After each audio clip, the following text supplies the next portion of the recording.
Good morning, everybody. Welcome to my channel and welcome back to my kitchen. So it's Sunday morning and I'm going to visit a friend in a little while, and she's been begging me, I shouldn't say begging me, but asking me to please make her a coffee cake. And honestly, I haven't made a coffee cake since I was in home economics in high school. So needless to say, that's been a long time. And I was looking out my window because it looked like somebody was driving by. Anyways, so I am going to make her, it's called New Neighbor Coffee Cake, and it came out of the Gooseberry America's Comfort Foods cookbook. I'm not being sponsored by them. I just have an addiction to cookbooks. And so I was looking through and I found this one, and it's called New Neighbor Cookbook. So the first time I've ever made it is today with you right in front of me. So I am going to follow the directions exactly to a T. Normally when I'm baking or cooking, I can kind of compromise or wing it or whatever, but I will follow the directions today. So the first thing it said to do was to preheat our oven to 350 degrees, and I have done that. The second thing, it said to line an 8x8 or, what did it say?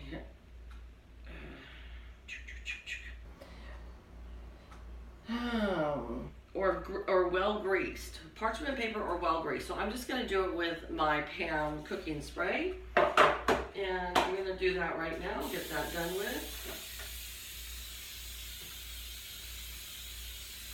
I usually mix my wet ingredients first and then I mix my dry ingredients to that. Well, they're telling me the opposite, so that's what I'm going to do today. So the first thing they said to do is in a large bowl combine the flour, which is 1.5 cups.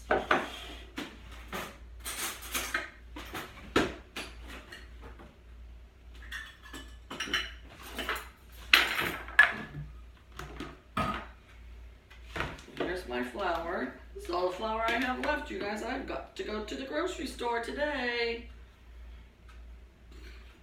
Top it off real good.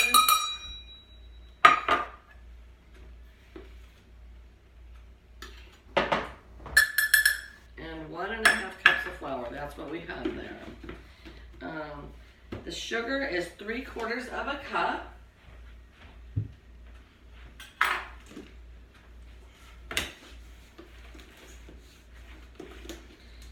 And usually I'll mix the wet ingredients with the sugar, so it's a little bit different this time, but I'm going to do what it says.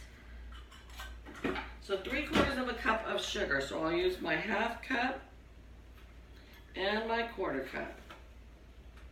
There we go. Baking powder and salt. So 1 tablespoon of baking powder.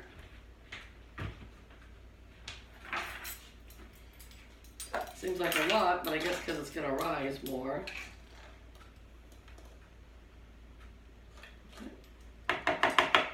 And 1 teaspoon of salt.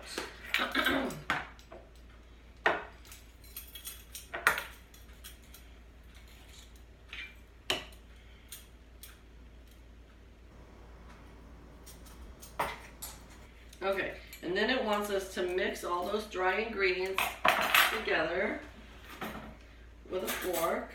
So here we go. And then after that it says blend shortening into the flour mixture with a pastry blender until crumbly. And they want 1/4 of a cup of shortening. I buy my shortening like this because if I buy the big tubs, I don't use it that often and then it goes bad or rancid or whatever. So this is how I buy it. Seems to work out fine. And it's actually easier because I can just cut off where the measurement is, just kind of like a cube of butter. So, and 1/4 of a cup right there. So that's handy with this, is that you can just look at the measurement right there on the paper and go from there. All right. Well, I'm going to see if I can make it crumbly with just my fork instead of getting the pastry blender out. I lied, huh? I told you guys I was gonna follow it to a T. Hold on, let me go get my pastry blender.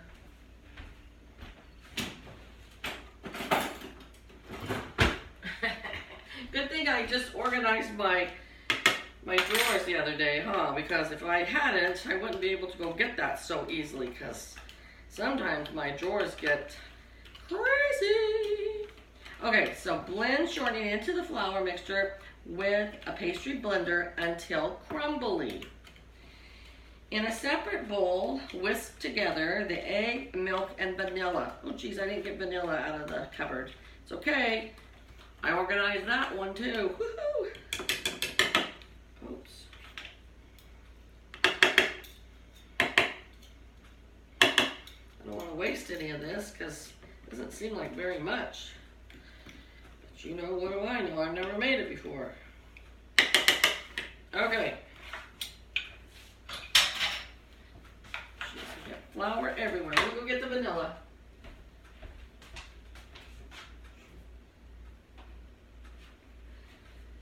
Alright, so what are we mixing here? We are mixing the egg, 1/2 cup of milk, and 1 teaspoon of vanilla. Okay, so here we go. I have an egg here somewhere. Oh, there it is. 1 egg, 1 teaspoon of vanilla. I can't wait till I use this all up and I can get a jar of vanilla. For those of you who don't know, I broke the lid off of it and I didn't want to waste it, so I put it in this little container. When it's done, then I can get another one. And 1/2 cup of milk. All right, if you hear my cats run through here, I don't know what they're doing.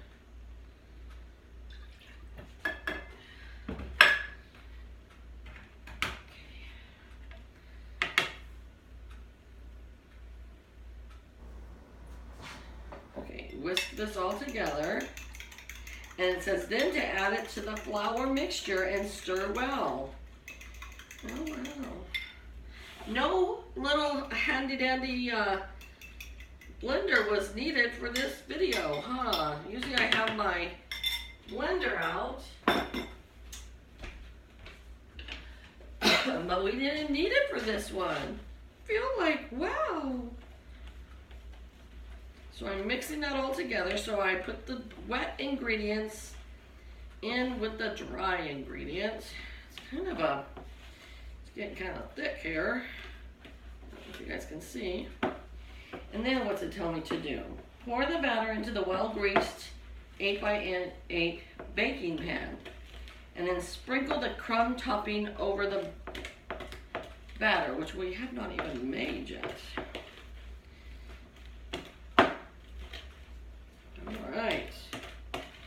Wow. Smells good. Smells like vanilla and sugar.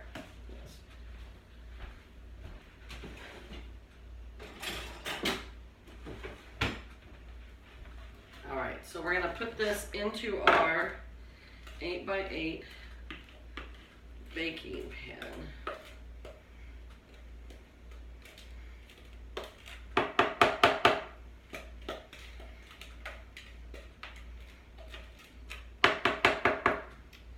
Get out our spatula because we don't want to waste all this wonderful batter that could be going right into here.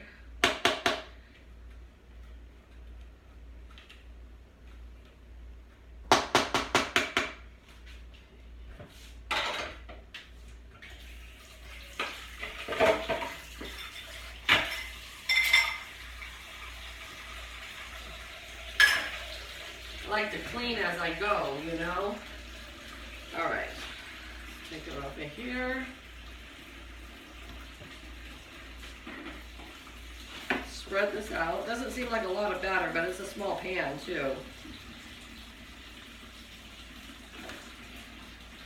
So, my first time, you know. Sometimes I feel like by looking at this that I should double the recipe for the batter.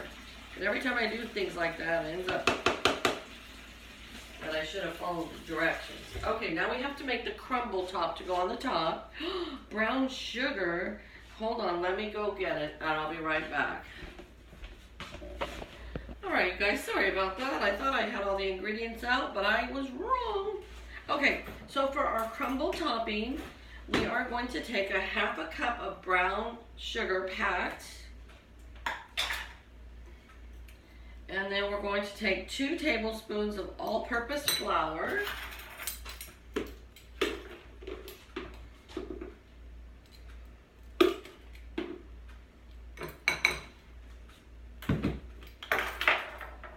2 teaspoons of cinnamon.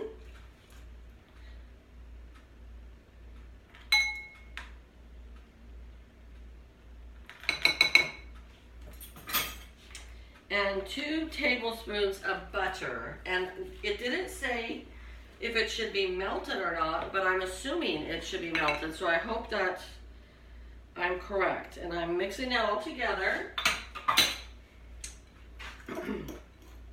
And this will be the crumble mixture that goes on top of our cake mix.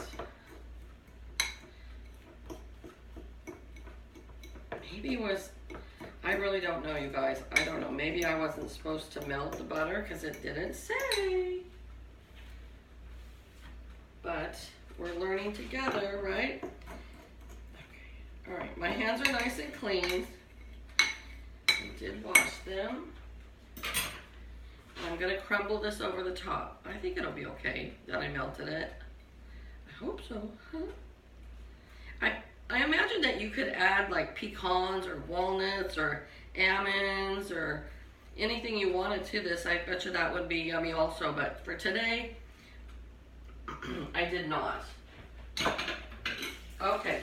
Now once it's put it in the oven at 350 degrees for 30 minutes. And when it's all done, I'll come back and I will show you. Okay, well I'm back. It's been 30 minutes and I took the coffee cake out of the oven. And here is what it looks like. I imagine you could even make yourself a little glaze with some powdered sugar and milk and, you know, kind of glaze that over the top. But for today, we're just going to have it like this. I'm just going to take a little tiny bite, so, because I'm going to give her this whole cake, but I do want to taste it and see how it tastes. Coffee cake to me, I feel like always tastes the best right when it comes out of the oven. Nice and warm still. So let's give it a taste.